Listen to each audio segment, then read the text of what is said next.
Namaste and greetings. Welcome to the Center for Spiritual Living, Greater Baltimore. I'm the Senior Minister of CSL Greater Baltimore, Reverend Dr. Raymont Anderson.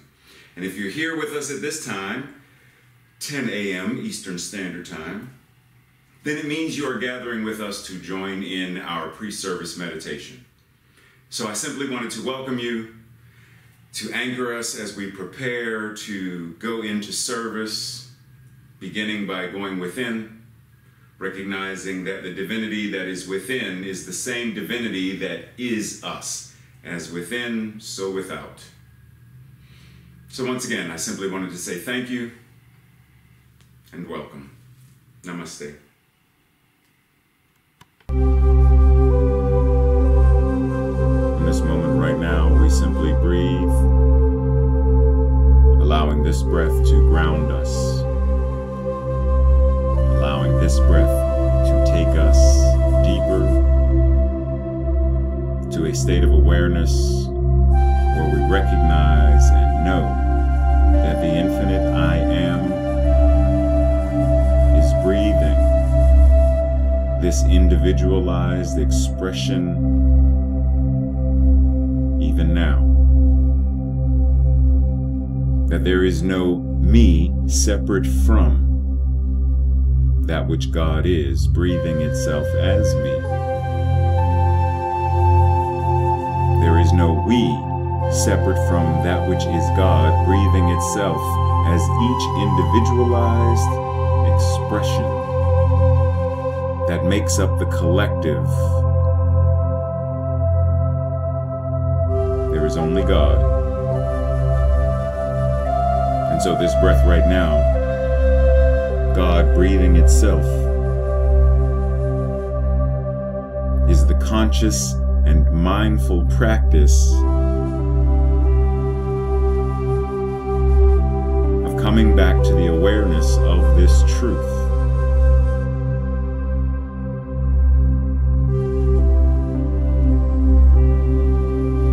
This is, in many ways, similar to how we nourish our bodies when we eat, and then several hours pass and we feel the hunger as the body desires more nourishment, and so we sit down and we eat to replenish.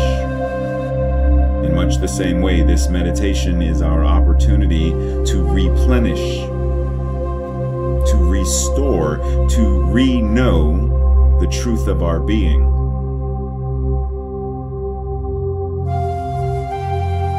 That there is only one life, and that life is God.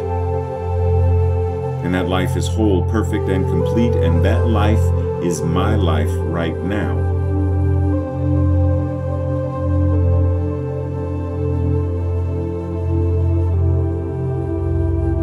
And so in this deepening process, we shake off the worries, the doubts, the fears, the anxieties of the day.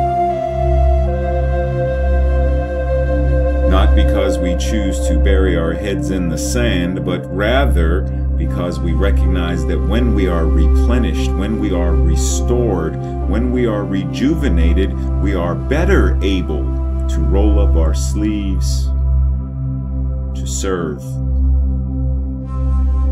to engage the world, to have courageous conversations, to be the healing presence that we know that we are even now, in this moment. For as we are replenishing our consciousness, replenishing our minds, what we are doing is anchoring to the recognition that there is only the one mind. That mind is God. That mind is all wisdom, all knowledge, all power itself. And that mind is our mind right now. And so this replenishing is nourishing us, sustaining us, giving us the ability to do what is ours to do.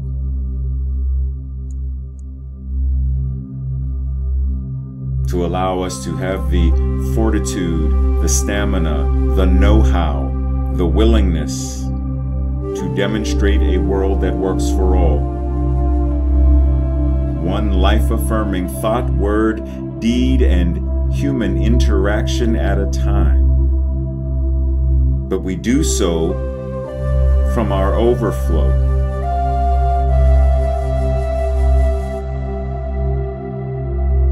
We do so from a state of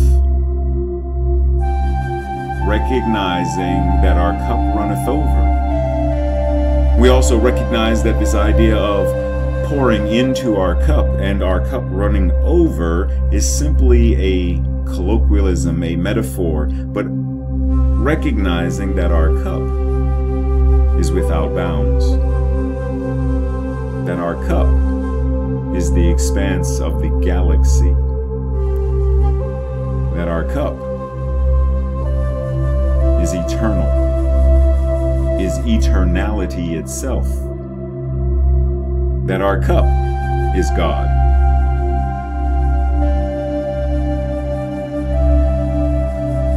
And yet we use the phrase to express a concept, an idea that we are renewing, resurrecting, refreshing, and restoring the energy of our body temple, the bandwidth of our mind and thinking, the fortitude of our faith, the expanse of our love. We are raising the vibration and the energy of all that we are in this moment, right here and right now.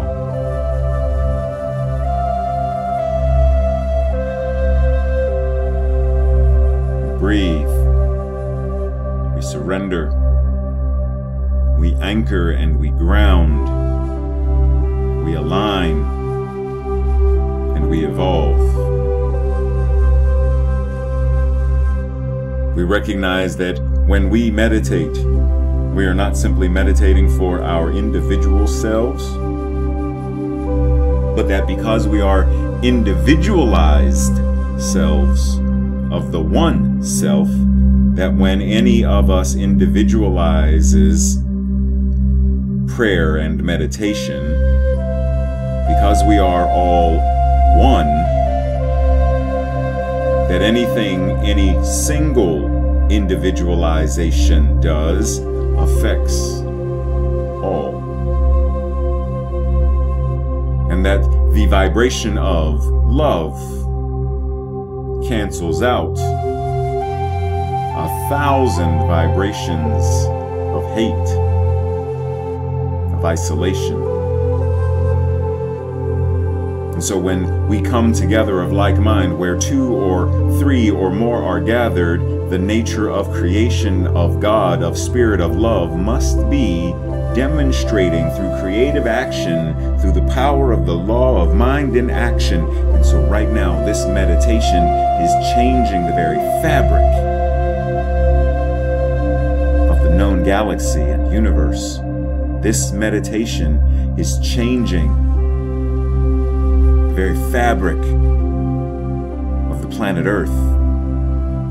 That every being, every rock, every tree, every blade of grass must be vibrating with this meditation of oneness and unity, of wholeness, perfection, and completeness. That every rose petal and every bumblebee and every spider web vibrates with the healing power of truth, of at-one-ment, of the resonance of spirit itself. And so we breathe, recognizing. We breathe, recognizing that in this moment this is ours to do, to change, transform, transmogrify the very earth upon which we stand, the very air which we breathe.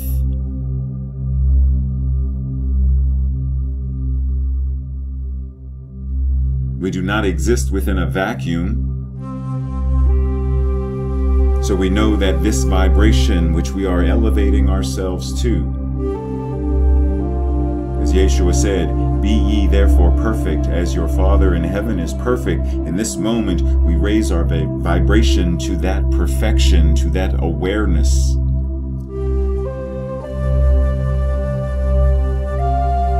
We raise this awareness knowing that it is not just for us, but that it is the truth for everything and everyone. For that which God is eminent.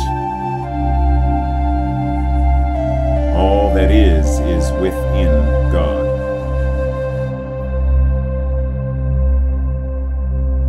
We breathe, finding that place within our own lives, our minds, our hearts, our relationships, where there is discord or disharmony or dis-ease, discomfort, disjointedness.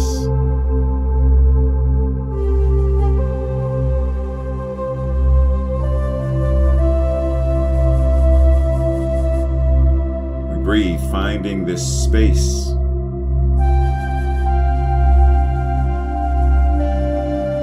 And in that space, we bring the consciousness of, the vibration of love and truth. For we recognize and understand that there is nothing that needs to be healed. And so we use this moment, this breath, this awareness right now to bring the truth to this discord, disjointedness, discomfort. And as truth is applied to it, that which we call healing must be the result. So we give ourselves this time to simply be present with ourselves, to feel what we feel, to bring truth and love and power to every area of our lives, every thought, every word, every action, every emotion, every relationship, every dollar and cent. Bring this to every area of our lives. For we recognize that every area of our life is an expression of spirit.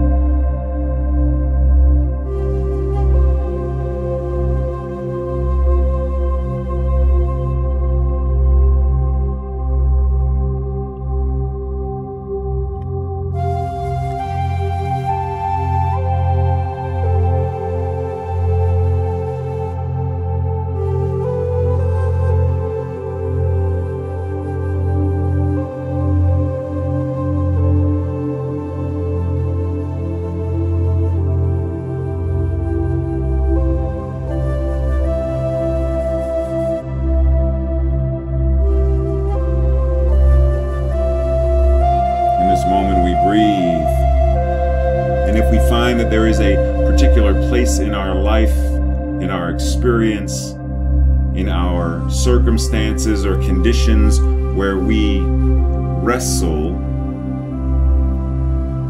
then we will wrestle with this issue, this concern, and we will force it to bless us.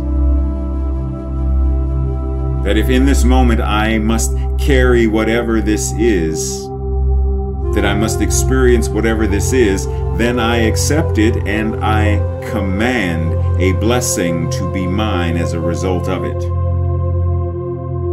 That there can be nothing against me, that everything must be for me, because God cannot be divided against itself.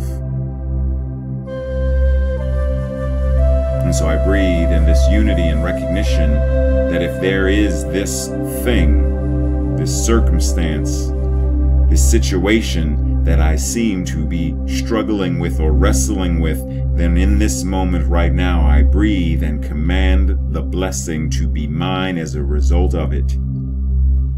And as it blesses me, it dissolves and fades back into the nothingness from whence it came. That the consciousness that created it is no more, for I am coming from a higher state of awareness, a higher level of consciousness, a more evolved, revolutionary state of consciousness, Christ consciousness.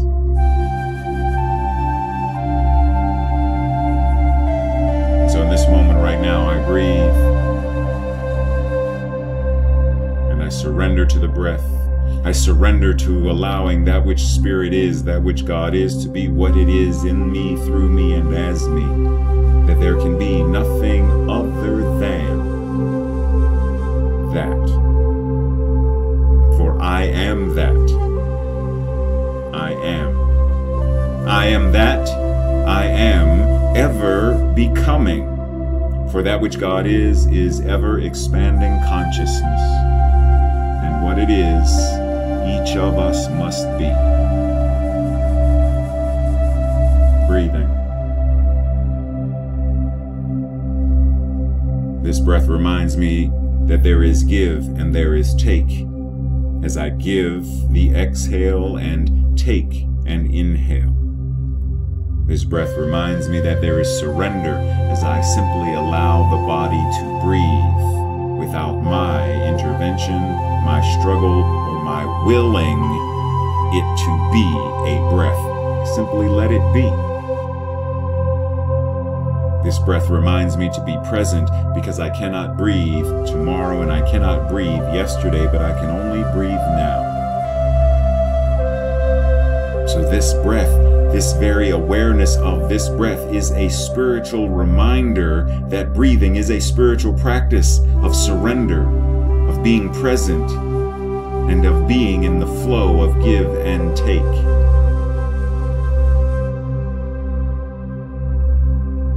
And that when I take this awareness and recognize that even in something as mundane as breathing, there is the demonstration, the power, and the presence of God, then I recognize this same power and presence must be available to be seen in every interaction, in every biological function, in every form of creation. I must be able to find, to see the demonstration of Spirit. That my eating must be a demonstration of some spiritual revelation or truth. Brushing my teeth must be. Tying my shoes must be. Putting gas in the car must be. That all things in life must be divine. Because that which God is back of, infused in, the essence of all that is. So that the air that is being put into my bicycle tire is God. The hose through which the air flows is God.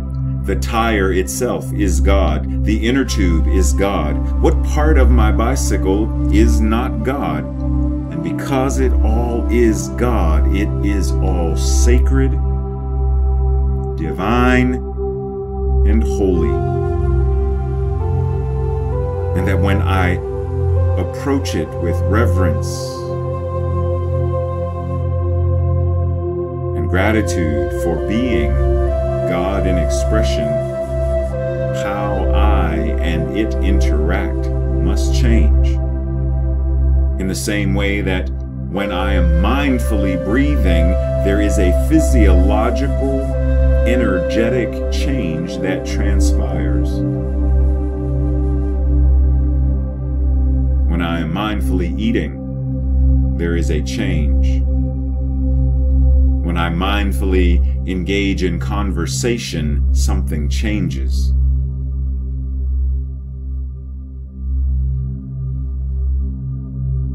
And so I breathe, and as this meditation prepares to come to an end, I recognize that my meditative state, my awareness, is accessible. I am able to nourish myself at any time simply by breathing mindfully, consciously.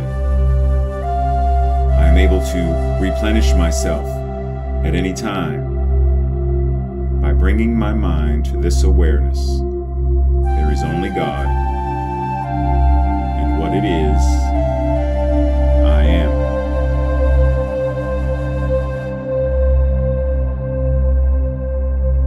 There is only God, and what it is, I am.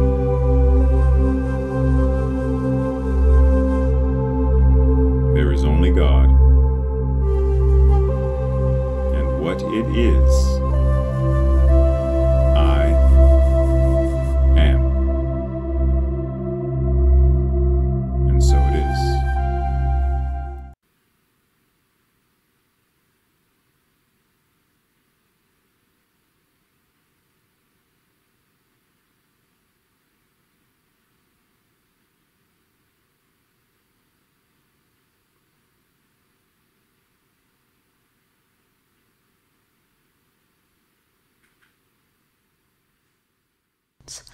Honor the dark as you do the light.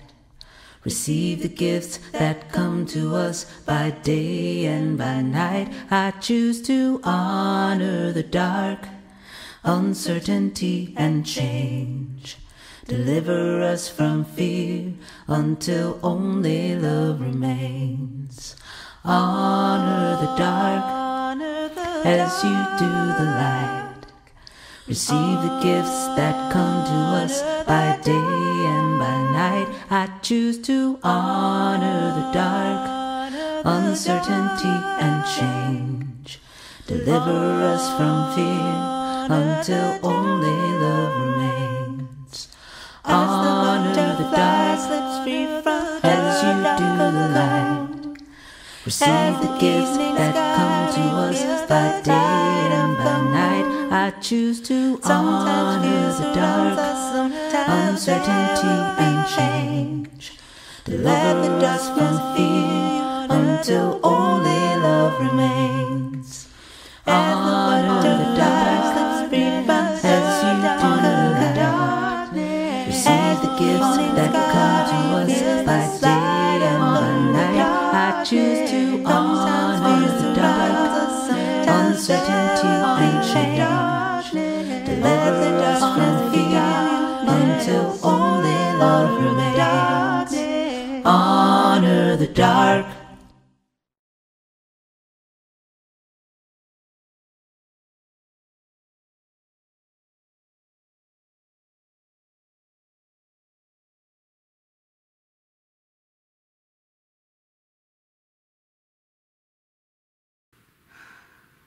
Good morning, good morning, good morning, and good morning, and what a morning it is. Woo! I hope y'all morning is doing exceptionally great, because we are having a ball in the studio today. Ha, ha, ha. Woo! Okay, so welcome to the Center for Spiritual Living Greater Baltimore's virtual service. Woo, I am your host for today, and my name is Tracy Rhymes. Our senior minister, Reverend Dr. Raymont Anderson, who led the pre-service meditation, will deliver today's message. Our guest musician is Leah, and assisting with making this service open, inviting, and accessible to the deaf community, our awesome and great sign language interpreters, Deidre Wilcher and Sonia Chavis. Whew. Just take a breath right now. Just take a breath right now, and knowing This service is going to be amazing and great. So now we honor the world's religions.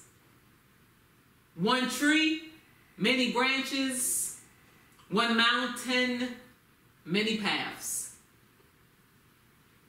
One world, many religions and spiritual traditions.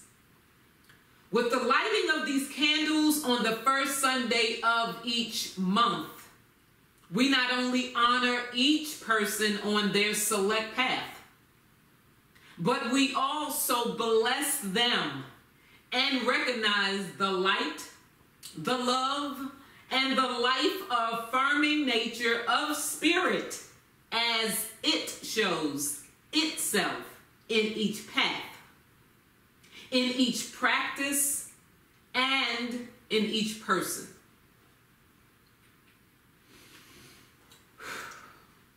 Have a few announcements for you. Membership, what is it? It is belonging, connection, and spiritual growth. Any time is a good time to become a member, and you can do so now virtually because our Great Discovery class is available online. Contact us at info@cslgreaterbaltimore.org for more information. If you haven't done so, I'm going to tell you today, sign up for the CSLGB newsletter so you can stay informed about classes, gatherings, virtual meetings, and life-changing happenings in your CSL Greater Baltimore community. These things that are not mentioned on Sunday. Visit cslgreaterbaltimore.org for more information and to sign up. Excuse me.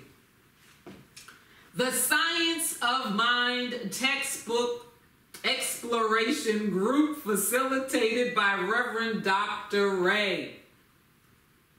This is an amazing, amazing exploration. This happens on Wednesdays from 7 p.m. to 8:30 p.m. Eastern Standard Time.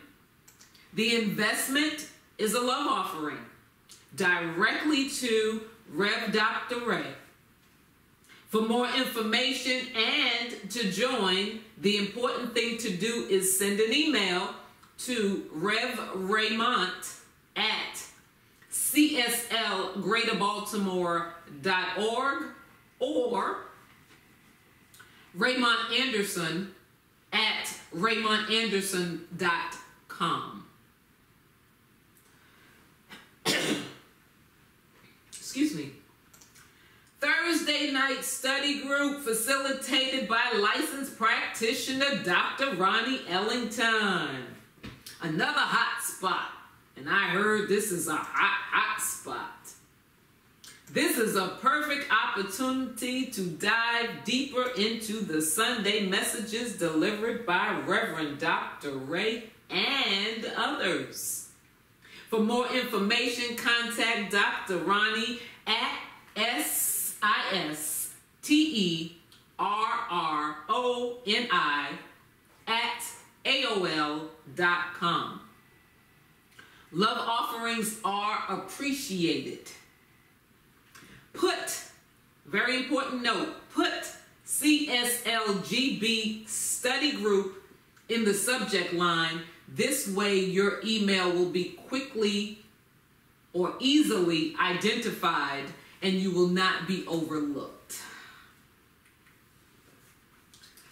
For more information about the CSLGB's Spiritual Activism Group, the CSLGB Book Club, the LGBTQIA2+ affinity group, and so much more, visit our website.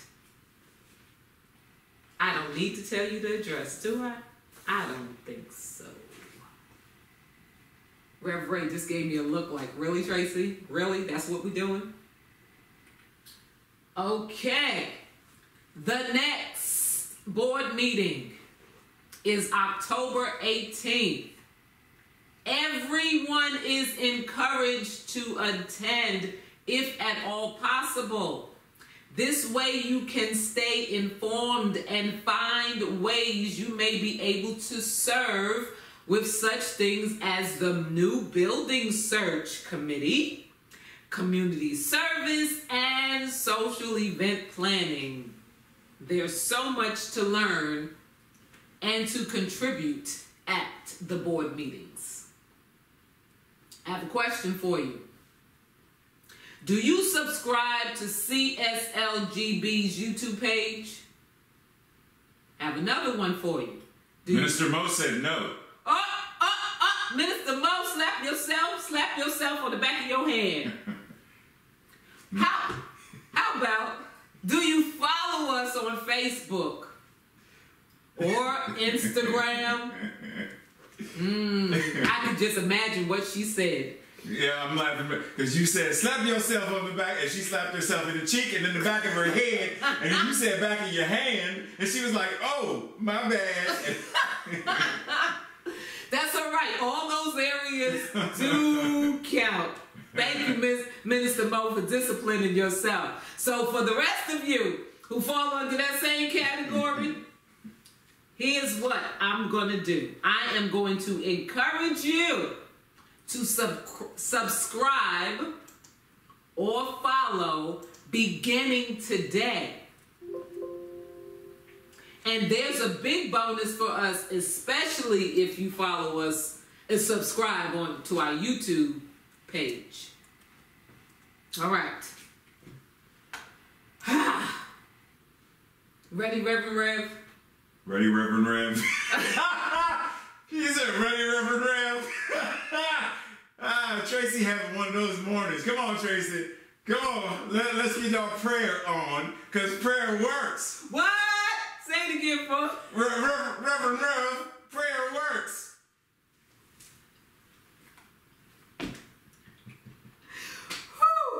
Yes, prayer works. If y'all only knew what happens in this studio. Okay, so prayer works. Y'all know it, y'all know it, y'all know it, y'all have experienced it. And we as a community will continue to treat and move our feet, knowing the truth for everyone around the planet. Today, prayer requests can be sent via email to info@cslgreattobaltimore.org. All right. It's that time of service where we will have our musical guest. And our musical guest today is Leah. Leah's a great voice, singing great songs. That is the simplest way to introduce you to Leah's music. While she often draws comparison to other female phenoms like Tracy Chapman, Joni Mitchell, and Ani DiFranco, Leah's sounds seamlessly blends gospel, jazz, country, and R&B into her own style. Soul folk. Soul folk, just in case that didn't come out the second time correctly. Leah was born in Baltimore to a father who toured the world playing trumpet in the funk band Black Heat, and a mother who dreamed of opera while performing with her siblings in the Jones Family Gospel Singers. Leah was singing on the pulpit of the Baptist church where she grew up as soon as she could speak. When she discovered the acoustic guitar as a teenager, she began teaching herself to play by writing songs. Leah's final year in high school in Germany at a classical conservatory where she sang with the jazz ensemble Black and White and co-wrote with the Baptist pop trio Indigo Wild.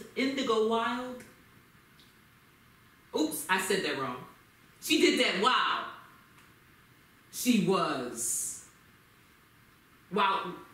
while she wrote with the British pop trio Indigo Wild. My correction. Now, there is so much more to learn about Leah and what she's doing. So visit her website at thislea.com.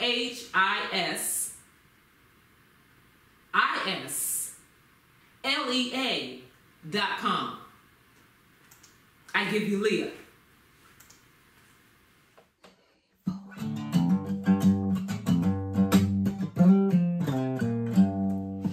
Love, would you guide my feet? Love, would you light my path? Love, lead the way. Love, will you fill my needs? Love, will you do the math? Love, lead the way. Lead the way. Lead the way. And I will walk with trust today. In all I do, in all I say, I will follow. Love, lead the way.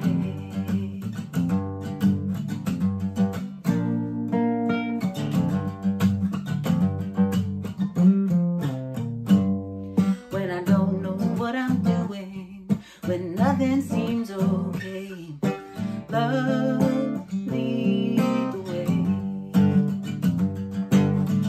When I'm only feeling broken and holding fear at bay, love, lead the way. Lead the way. Lead the way. And I will walk with trust today. In all I do, in all I say, I will follow. Love, lead the way.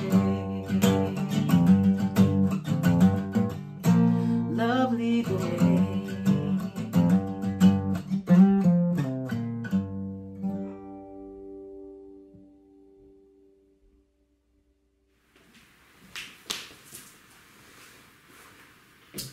Thank you, Leah. Okay, so now it's time for our in-service spiritual practice. As we prepare for today's spiritual mind treatment, let us do what the psalmist invites us to do in Psalm 121, verse 1 and 2. I will lift up mine eyes unto the hills from whence cometh my help. My help cometh from the Lord, which made heaven and earth. I lift my gaze. I lift my countenance. I lift my awareness. I lift my consciousness and anchor to that which is the one power, the I am that is ever expanding, ever evolving, ever creating, and ever being what it is as me. In this moment, I accept the divine birthright of my beingness. I am the divine steward of my mind, my life, my experiences. When I lift my eyes, I am not turning or seeking to avoid or to turn away from the injustices, suffering, and experiences of others. Rather, I, like a skilled physician who knows the body inside and out and works to facilitate healing of the patient, I, a skilled metaphysician, am seeing, moving, understanding that back of the injustices, suffering, and non-life affirming experience is an erroneous paradigm, thought form, and belief. And so I now choose consciously and actively to impress and express through my life, my heart, my relationships, and my interactions with others, the truth of our collective spiritual magnificence. I lift my eyes and I see clearly now. I lift my heart and I feel powerfully now. I lift my life in service and I act audaciously now. And I know this truth to be the truth for each person now reading these words, listening to these words, meditating on these words, resonating with these words, living these words. I believe in God and nothing else. I believe in love and nothing else. I believe in peace and nothing else. I believe in compassionate collaboration, communication, and creation of systems that are just, equitable, and inclusive, and nothing else. Knowing this to be the fruits by which I am known, I prosper and multiply accordingly. The 5,000 are fed, clothed, sheltered, supported, loved, and poured into in ways that they now give from their overflow. Into the law, this treatment is sown, and with mechanical, impersonal, scientific precision, from the harvest of the law of mind in action, I reap the harvest of this answered prayer. It is done. It is so. And so with immense gratitude, I allow it to be. And so it is.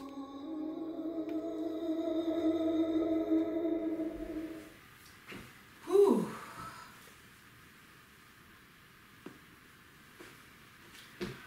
Whew. Thank you, Reverend Ray. All right. For all you praying folks, please send some prayers. Please send some energy. Send everything you can right about now. All right, so it is time for a powerful word from our senior minister, Reverend Dr. Raymont Anderson. He has frequently been referred to as a Renaissance man. One look at his resume and the reason is clear. As a lifelong learner with a passion for self-development, personal transformation, transmutation, and self-awakening. He lives his bliss as a teacher, a mentor, a speaker, a minister, and so much more.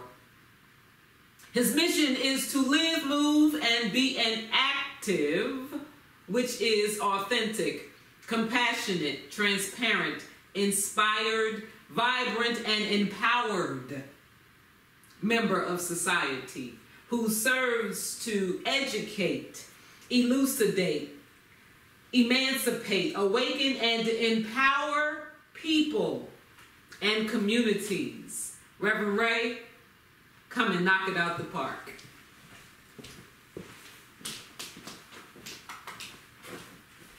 If y'all only knew. There's so much going on today that we sprinting from one laptop to the other PC to the downstairs PC, because Zoom started this thing with waiting rooms. So when there's a video playing during service, we can't click to let somebody in on that laptop. So we got to run to. Oh! And my laptop is crashing. I mean, my desktop is crashing. Yeah. Wow. So yes, today's a workout kind of morning. We are truly getting a workout today. Okay, folks. So today ends September, which September's theme. If I ask you, because I'm ready to ask somebody to, but I'm not. It's facing the fear. So every theme this month, in one way, shape, or form, has been something regarding facing the fear with this thing called faith. Today's no different. Today's title is Just Do It. No, I didn't get that from the tennis shoe people. Just do it. Faith without works is dead. In other words, it is an unmoving, unfruitful, non-life affirming existence. If it is, Tracy's frustrated right now. If it is said that faith can, follow me.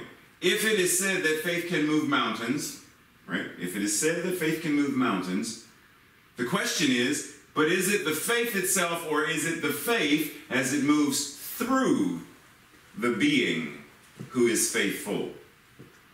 Is it faith by itself, or is it how faith moves through the person?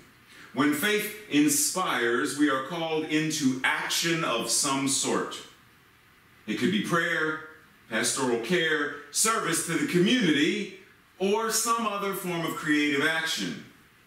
The point is, when we block, hinder, and are outside of the flow of faith, we stagnate rather than flourish and thrive. So let's breathe, because there's a little bit of a quiz. Let us look at these two trees, and let me ask you, which one of these trees is more reflective of your life today? Now, they are great extremes, because at one extreme there is the completely barren, empty, dead tree, and on the other end there is the living, flourishing, fruitful tree. So there is the spectrum in between. But the question remains, which one of these is more closely representing where we are as an individual today? It could be closer to the barren tree, because there are only two forms of fruit growing on the tree. It could be closer to the fully fruitful one, but every branch isn't being fruitful. There are a few branches that are barren, but overall the tree is producing. It could be anywhere in there. But the question remains, come back to and ask, which one, where am I, if my life looked like a tree? Does my life look like a fruit-bearing tree or a non-fruit-bearing tree? Rachel Naomi Raymont says in the book My Grandfather's Blessings, there's a great difference between defending life and befriending life. Defending life is often about holding on to whatever we have at all costs. Befriending life may require us to take great risks. Pause, breathe. Because we don't like that R word. We don't like taking risks.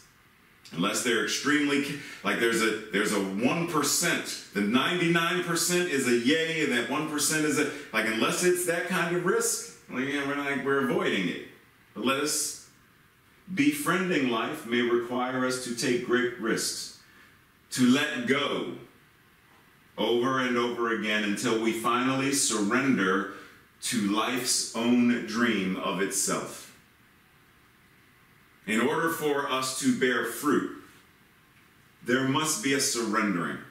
In order for us to serve, there must be a surrendering. There must be a letting go. The farmer who is planting seeds, or the gardener who is planting seeds, must let go of the seeds in their hand in order to let the soil receive them. And then they must let go and let Mother Nature, let Spirit, let the earth itself do what it does.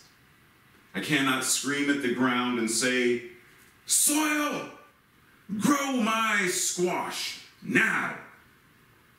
I mean, I could, but if I go outside and I scream at the dirt, my neighbors or Tracy's going to call somebody to have me, "They're coming to take you away, haha, they're coming to take you away." So I can do it, but is it going to do anything? Is it doing any good? Is it going to make the soil respond any faster? Is it going to make nature do what it does any faster? So the question is, am I trying to defend what I perceive my life to be? Or am I befriending that which life is as it lives in, through, and as me? One is about struggle and clinging and attachment, jealousy and envy and fighting to keep the status quo. And the other one is let go and let God. Let go and let God by letting go and being that which God is, as each one of us. And once again, there's risk involved in that, because the moment we let go of the ego in that moment, we let go of attachment in that moment. The moment we let go, fear can step in and say, "Wait, whoa, what are you doing? Do you realize that if you jump out this plane, there is a possibility that your parachute won't open?" There's a possibility.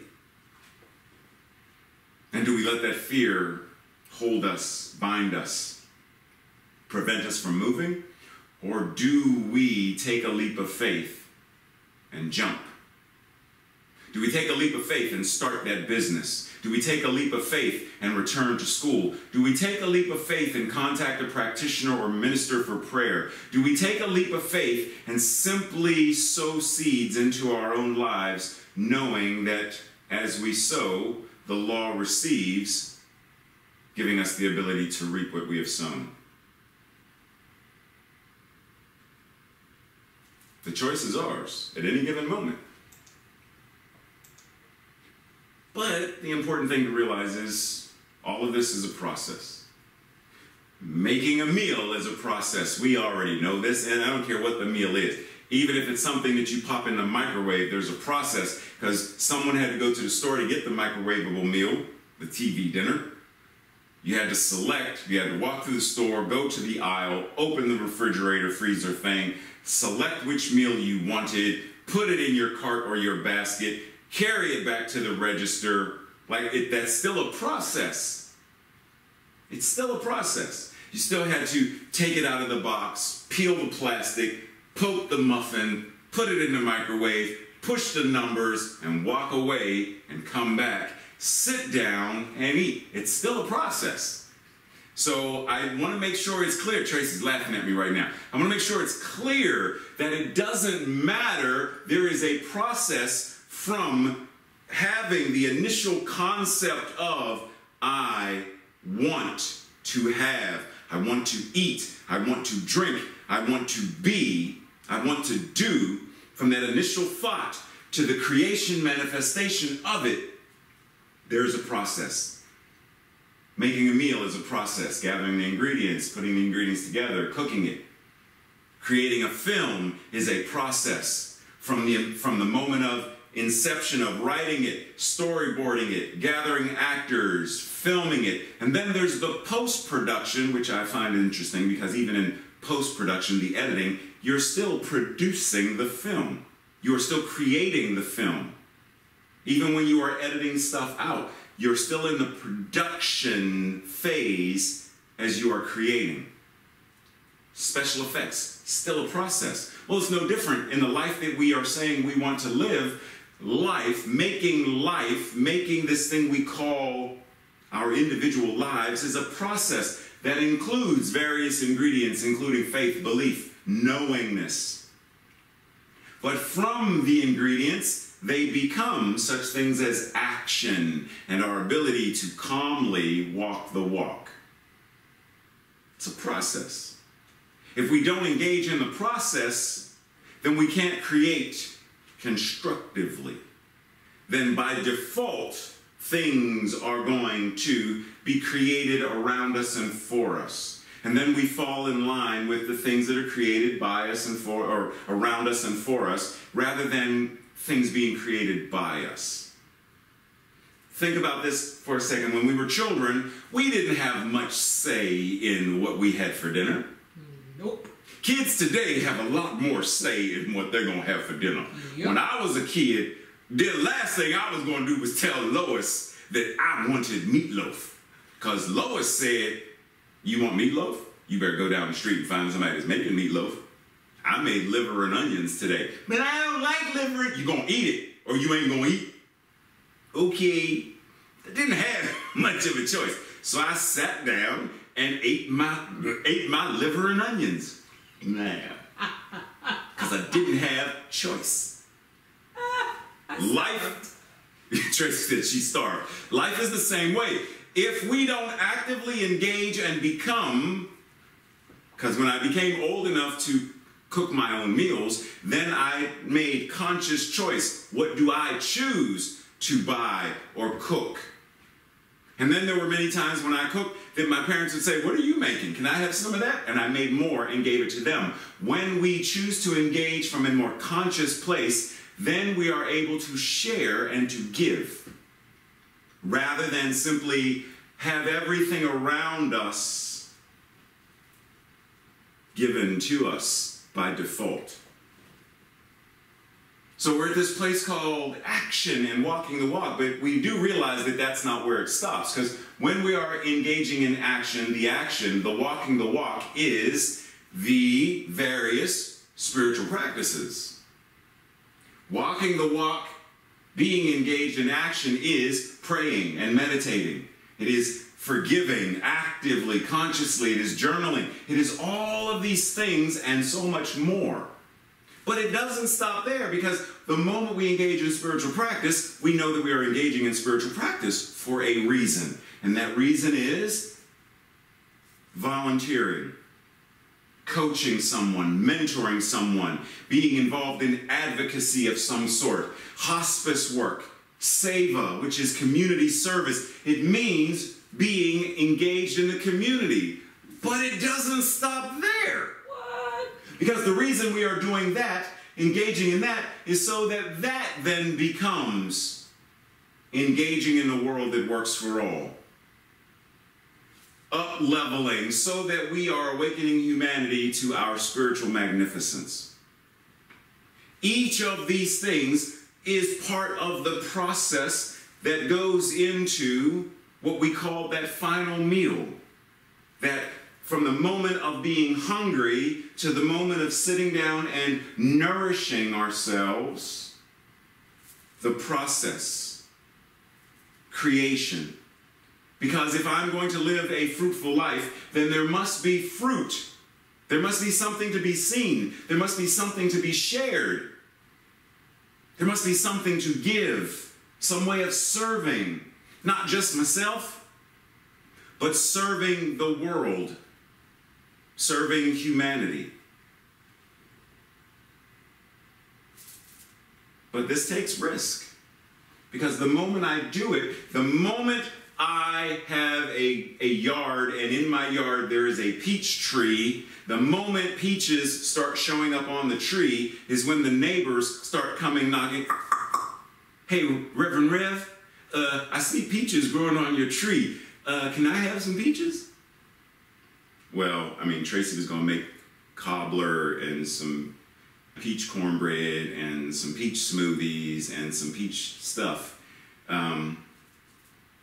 The moment people see that you are living a fruitful life, people are going to knock. To whom much is given, much is required. But we shouldn't let the knocking cause us to be fearful and shy away. If I am growing peaches, then I know that I am growing peaches in order to serve mankind.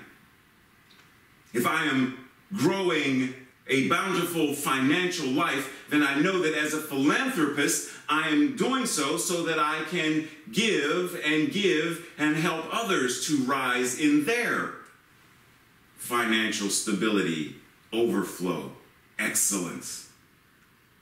So if we're doing this, then the purpose is to do it and do it well so that we are benefiting humankind. Ernest Holmes says, we should be careful not to divide our mental house against itself. Having announced the law of liberty, we must not deny it.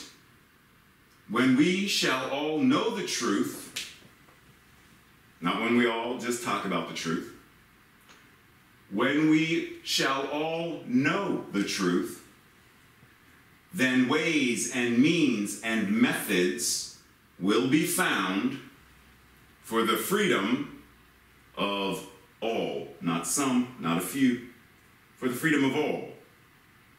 The mold of acceptance is the measure of our experience. It's like our mental equivalent.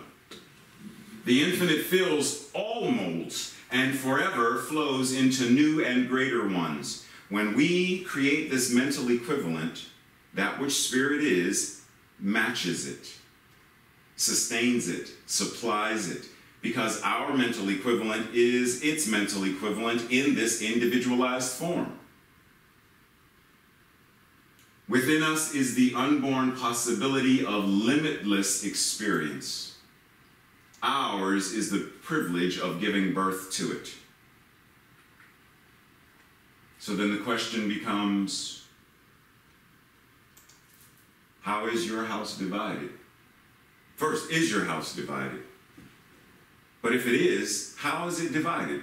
Is it divided because we're walking and proclaiming, yes, I am a prosperous, wealthy being, while counting pennies and screaming about scarcity and lack? There's never enough to go around, and I have to rob Peter and pay Paul, like we talked about last week.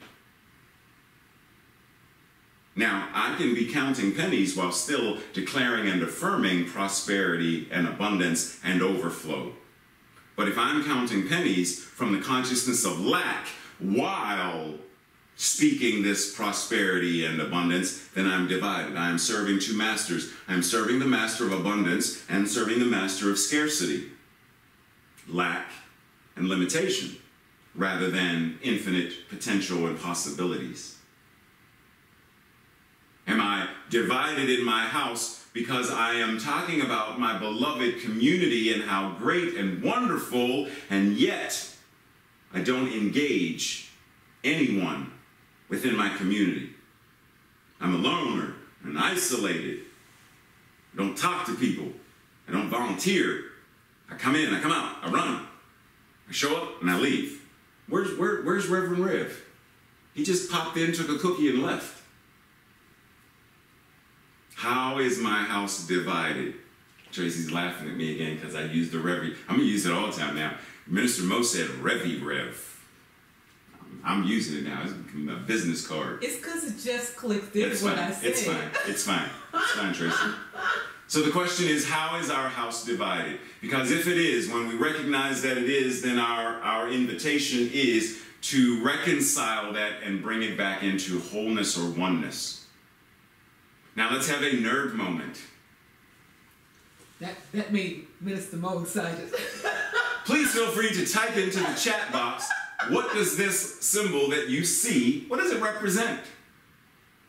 What is this symbol? What is this the logo of? Okay, let's come on, folks. All right. Type Avengers. Fast. The Avengers. Yes. Avengers. Go ahead, nerds. Go ahead.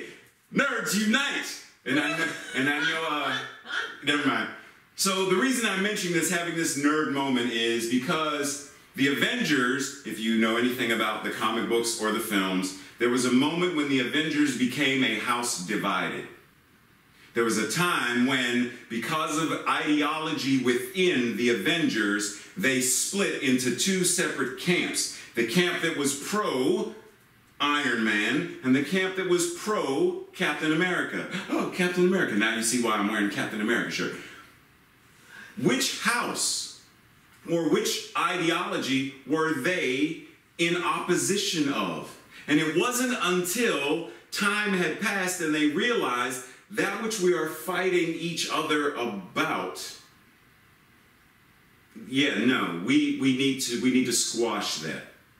We need to come back to a state of oneness. Yes, the Avengers assemble. We need to come back to being a house united, not a house divided. And it was then, under one roof, that the Avengers were then able to defeat Thanos. So once again, the question is, do I have two competing, contradictory ideologies ruminating in my mind? Do I have two conflicting beliefs, such as, do I talk about God being all there is, God being the very essence of what I am, while still anthropomorphizing and separating God from me and the rest of us? Does my use of a pronoun, he, cause some kind of cognitive dissonance within me that divides the house? Not saying that that has to, but I'm saying, is that what it's doing?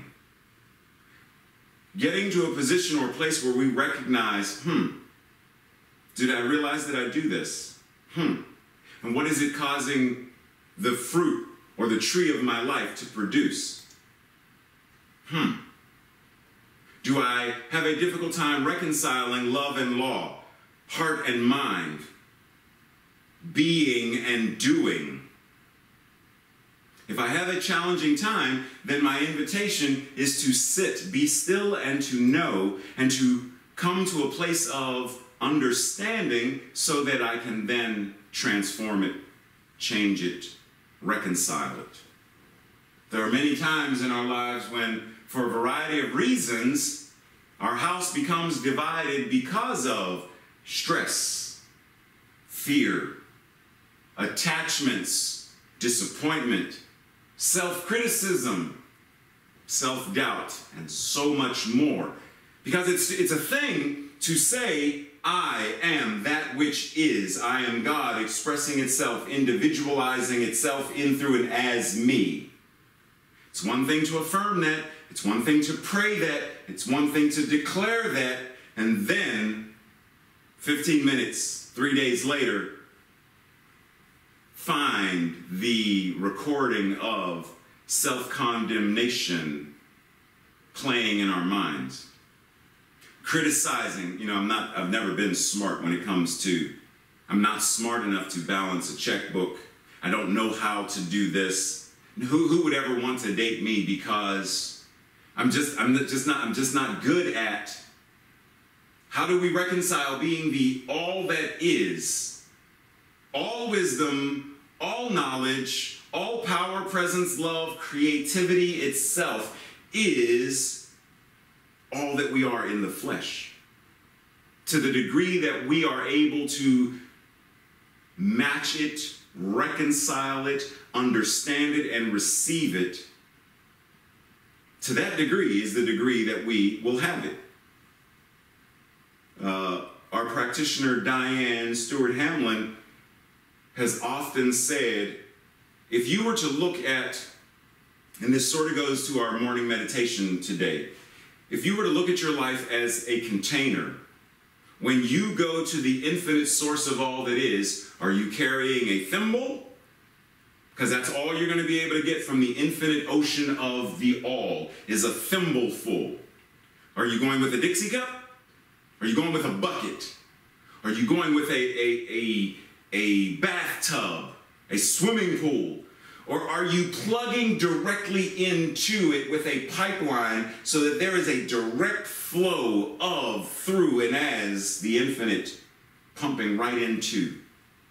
That it is not a simple container that can be quantified, it can be full, there's an end to it, but rather tuning in and recognizing that the infinite is all that we are. How is our house divided and preventing us from living our lives fully, fruitfully, Abraham Joshua Heschel said, "The world is torn by conflicts, by folly, by hatred. Our task is to cleanse, to illumine, to repair. Every deed is either a clash or an aid in the effort of redemption."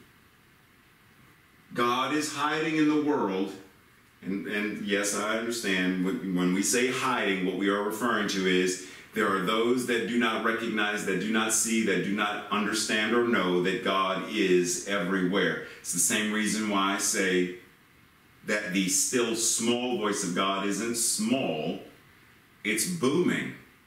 But when you are busy listening to other things, we tune that one down, and so the volume becomes ever quieter and we don't hear it. But the volume of God has never changed. It's I'm turning up the folly and the hatred and the animosity. I'm turning that volume up so loud that I'm not able to hear the voice of peace and power, prosperity and love. God is hiding in the world, and our task is to let the divine emerge from our deed. Be God in action. Don't just think it. Don't just talk it. Be ground. Be God on the ground. Be God hitting the ground running. Be God in our deeds. When do we reconcile? When do we bring these conflicting ideas? When do we bring the discord and the of one accord together, recognizing that the one accord is more powerful and it must heal, because we know there is nothing that needs to be healed, only truth to be revealed. So when we bring the truth of one accord to the experience of discord, reconciliation must occur. That which is in discord must come of one accord. That which is in disharmony must become harmonized. That which is dis-ease must become ease and grace and health and wholeness.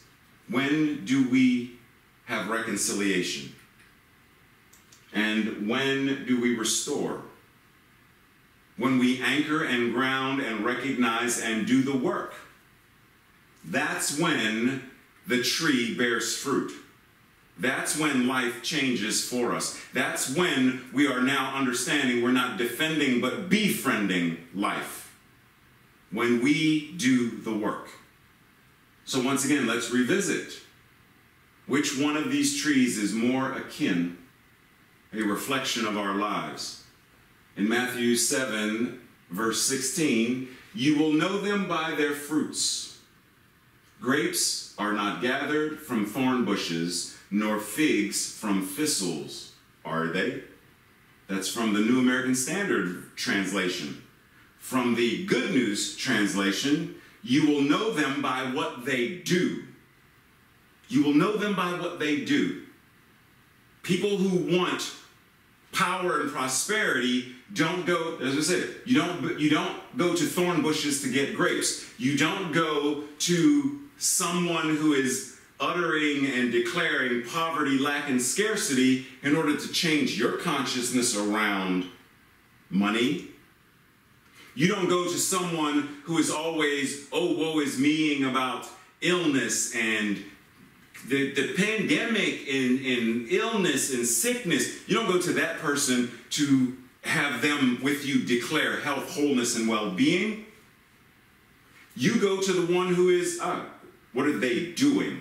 They're demonstrating it. Let me go to them. Truth. They're demonstrating it. Let me go to them. They're skilled in this, and let me go to them. Being known by what we are doing. So the question then becomes, then what are you doing? In your individual life, right here and right now, what are you doing? When someone looks at your life as a tree, do they see you bearing fruit? Action is vital to faith. Faith being another name for God. Action is vital to how God shows up. It is easy to have faith if we sit in a room tucked away from the world. But true faith requires activity in the world. The law of circulation requires inward and outward focused activity. In and out. Inhale and exhale. Yin and yang. Prayer, treat, and move your feet. Holmes states, when a person's thought rests entirely upon themselves, they become abnormal and unhappy. When the person is focused only on themselves, they become abnormal and unhealthy. Why? Because it's spiritual masturbation. They're not procreating. They're not generating. They are only focused on themselves, as some people would call their navel gazing. It's like, it's all me, it's only me. I don't care about anything else or anybody else, just me. Holmes then goes on to say, but when this person gives themselves with enthusiasm to any legitimate purpose, losing themselves in the thing which they are doing, they become normal and happy. When we fully engage, then happiness and that which is quote-unquote normal becomes who and what we are. Only as much life enters into us as we can conceive. And we conceive of life, in the larger sense, only when there is complete abandonment or surrender to it. Spirit life is only going to rise up in us to the degree that we have a mental equivalent of it in our consciousness. And our mental equivalent is only going to expand and grow and grow and grow when we surrender all that is into it. Let the one who is sad, depressed, or unhappy find some altruistic purpose into which they may pour their whole being, and they will find a new inflow of life of which they have never dreamed. When we surrender, the floodgates open. When we give fully and walk the walk and are engaged in action, because that is our mental equivalent, then the floodgates of the entirety of creation must flow in, through, and as us. So this week, our application and practice, treat. First and foremost, if you yourself do not know how to pray, to do this thing we call spiritual mind treatment, then find a practitioner or minister, find someone to treat with you. Find someone to teach you how to treat. Knowing first, God is all there is. Knowing second, that God being all there is, then it must be what I am. Third, knowing that if God is all that I am, then this thing that I seek to shift, change, or experience, then I am doing so in, through, and as the power of that which God is. So I either deny the illness and declare and affirm wholeness, or forget the denial. I'm just going straight to, I am declaring that which I know to be. If it's true for God, then it has to be true for me. And so I'm declaring what that is. And then because of this, then why would I not feel grateful? Like, I'm grateful to know this. I'm grateful to feel this. I'm grateful to experience this. And with this feeling of gratitude, I surrender this into the law, knowing the law of mind and action must move specifically, precisely, impersonally, but accurately to what I have given to it. And knowing that the law is acting upon it, I let God be God, and so it is. So our first is to treat. Second, and then move your feet. If you are treating for wealth and prosperity, then act accordingly. If you are treating for health, wholeness, and well-being, then act accordingly. Move in a way that demonstrates that is your mental equivalent. Move in a way that demonstrates that is where your consciousness is. Move, treat, and move your feet. Third, seva. Get involved and engaged in both your spiritual community and the community at large. Find some way to be an active participant in community. Be with and around others who are like-minded. Be active and around others who you can pour into and who pour into you. Keep the flow going. It's easy when pandemic says, 6 feet apart, wear a mask. It's easy to feel isolated and alone. But if I pick up the phone, if I visit but I keep distant, then the energy of being physically distant but still socially engaged keeps me from feeling isolated, alone, depressed, lonely, fearful. How am I engaging both my spiritual community and the community at large? And then lastly, identify what you desire to experience and engage the creative process. What is the recipe for what you seek to experience or manifest? If you want to manifest a book, then what's the recipe? What are the ingredients required to manifest this? Tracy and I were just having a conversation, I think it was Wednesday or Thursday, about if interpreting is that which you desire to manifest, then what are the objectives or goals? What is the recipe that gives you that as your manifestation? Everything in our lives, there's a recipe for it. There is something in the process of how we go about creating it and demonstrating it. So first identify what it is you want to experience. What is it you want to demonstrate or manifest? How emotionally connected to it are you? How passionate about it are you? Do you believe it, have faith in it, and know? Because when you have the belief and the faith and the knowing, then the action. And from the action, the spiritual practices. And from the spiritual practices, the ways of showing up in community. And from the ways of showing up in community, the world must change. But it starts with, what recipe do I need to know?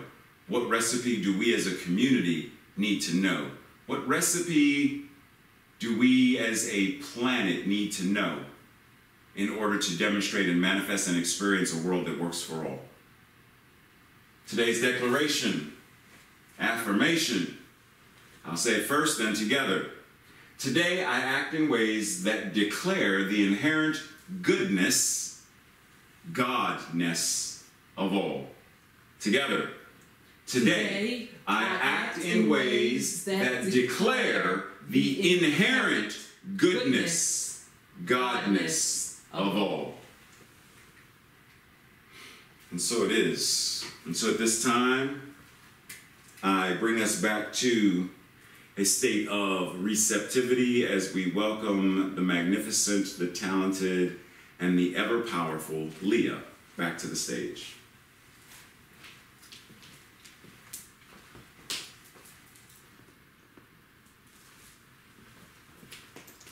In the state of Alabama, during the early 60s and the mid-60s, there were several hundred thousand of black people of voting age, but very few were registered to vote. As a matter of fact, in the heart of the Black Belt, in Selma, a small town in Alabama, that had only about 2.1% of the black people of voting age registered in 1965. Today in Selma, more than 70% of the blacks of voting age are registered to vote, and 5 members of a 10-member city council happen to be black. In Greene County, Alabama, during the early 60s, very few blacks were registered, but today that county is controlled by blacks. The highest elected official of the county is a young man, Thomas Gilmore, who is the sheriff. Stand up and make good trouble. Speak up and make good trouble.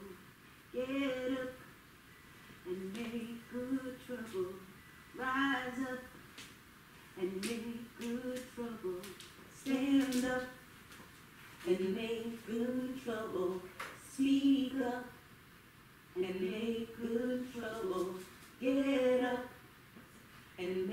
good trouble rise up, and make good trouble stand up, and make good trouble speak up, and make good trouble get up, and make good trouble rise up, and make good trouble never be afraid to make some noise, make some noise.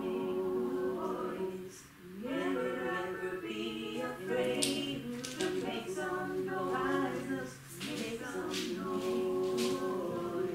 This is the struggle of a lifetime. Make some noise. This is the struggle of a lifetime. Make good trouble. This is the struggle of a lifetime. And make good trouble. This is the struggle of a lifetime. And make good trouble. So you tell us to wait. You tell us to be patient. We cannot wait. We cannot be patient. We want our freedom and we want it now.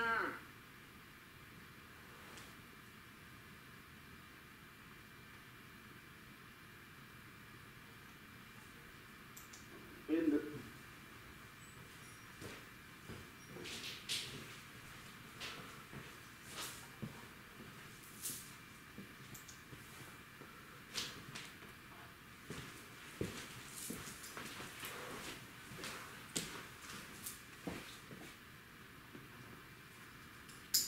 If y'all can see Tracy's face right now, Tracy is so frazzled this morning, all we can do is laugh. So let's breathe. Simply breathe and feel the words that the Leah Ensemble presented us today. Speak up, stand up, and cause some good trouble. Doesn't say think about causing trouble. Doesn't say just talk about. But cause. Recognizing that which God is first cause. And that we must be that first cause individualizing itself. So ours to do is to be a cause of good trouble, a cause of transformation, a cause of change within our own lives. In the same way, going back to food for a second, because Tracy and I were talking about this the other day when I was cooking. In the old house where the stove was, the wall was right beside the stove. And so when I cooked, somehow something splashed on the wall. So I was making graffiti, colorful things on the wall. And Tracy would always say, dude, what did you cook that's purple? What is that? And we were laughing because there's no wall beside the stove where it is now. So she said, well, you can't do that now. You can't make a mess. At least I can't make a mess against the wall. Exactly. Because I still make a mess. Yeah, I still make a mess. So when I cook, pots, pans, dishes, utensils, there's a huge... So I mention this because in the process of cooking, I'm causing trouble.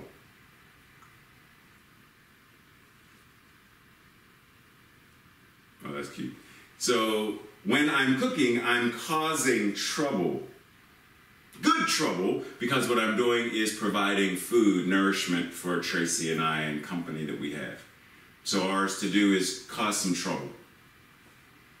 So this time of service, we recognize that there is the active, the action of, the activity of spirit to give into itself, to pour into itself, to nurture itself. And one of the things we do here at CSL Greater Baltimore to do so is engage in the practice of tithing, the spiritual practice of tithing. And we want to remind you, if this is your first time joining us, or we want to let you know, that the practitioners, the ecclesiastical arm of CSL Greater Baltimore, have chosen to tithe their regular tithes per month and in addition, a separate pledge or tithe to the CSL Greater Baltimore expansion. Whatever expansion means, it means how is CSL Greater Baltimore expanding as a community, expanding as a power for good in the world, a power for change, transformation, and that which is life affirming. Or as the slide before said, awakening humanity to our spiritual magnificence. How are we expanding into that? So the practitioners have pledged for the end of this year, by the end of this year, $5,000. Thus far, it's up to $3,047.50. It's probably a little bit more than that because this is the number from last week. So the invitation, however, for us as a community, the Prac Corps would like to challenge.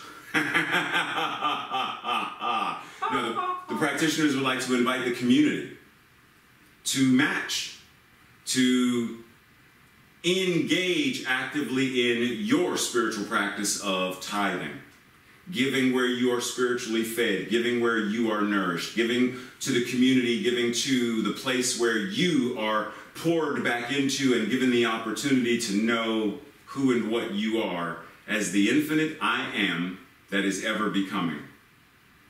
So here at CSL Greater Baltimore, there are 3 ways that we tithe or can tithe.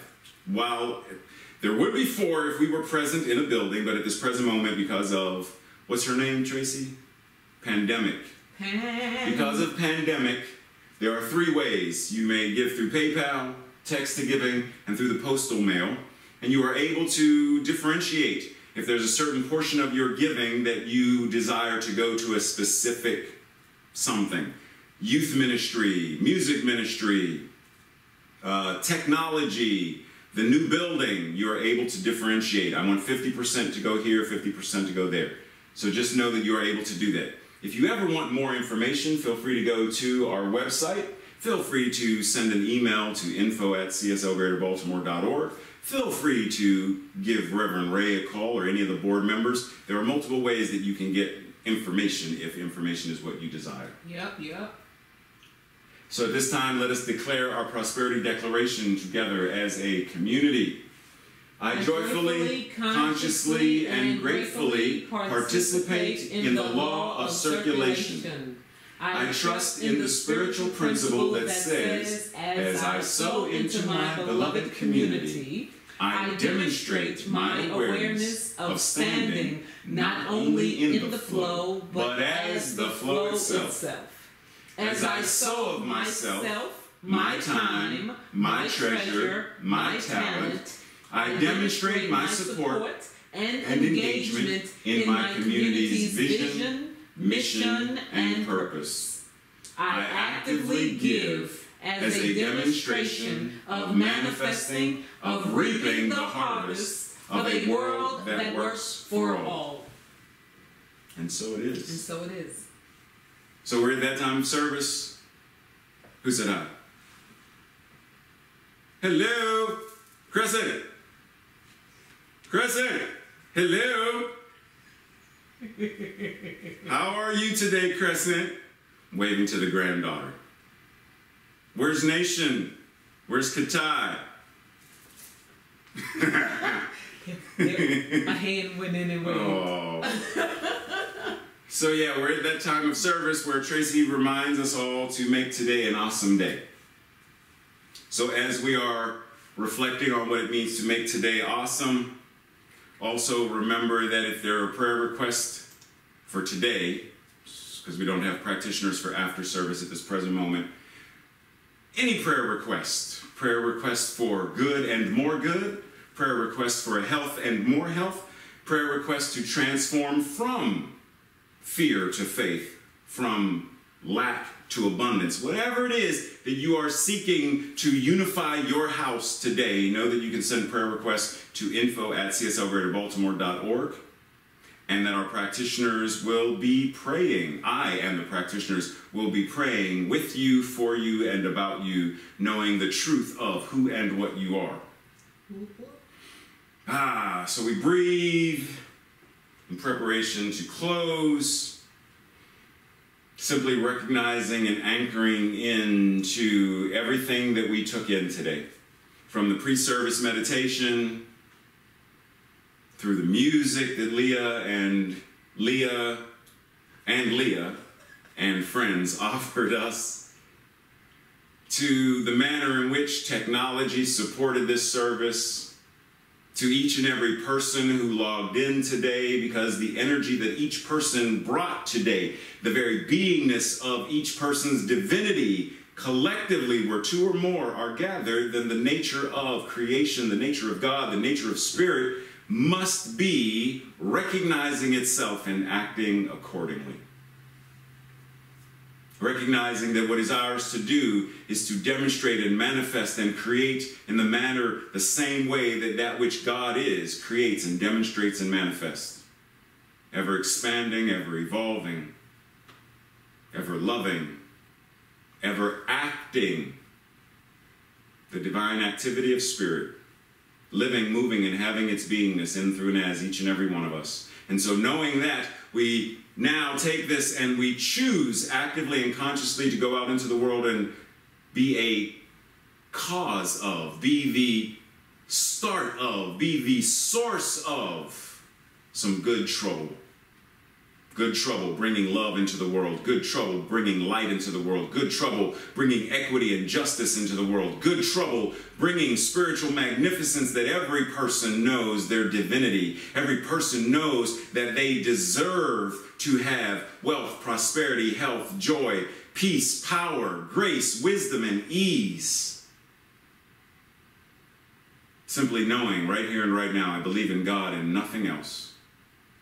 I believe in love and nothing else. I believe in peace and nothing else. I believe in the infinite I am, that I am ever becoming greater and greater, more and more, tuning in and tapping into the very essence of my being, and I believe in nothing else. Knowing this, I surrendered into the law with gratitude and allow it to be what it is. And so it is. Namaste and blessings, everybody. I'm so glad we had this time together. Just to have a laugh or sing a song. I think Tracy's going to open up everybody's mic, so if y'all want to, chit-chat a little bit before we close service, feel free to connect and chit-chat. Love y'all.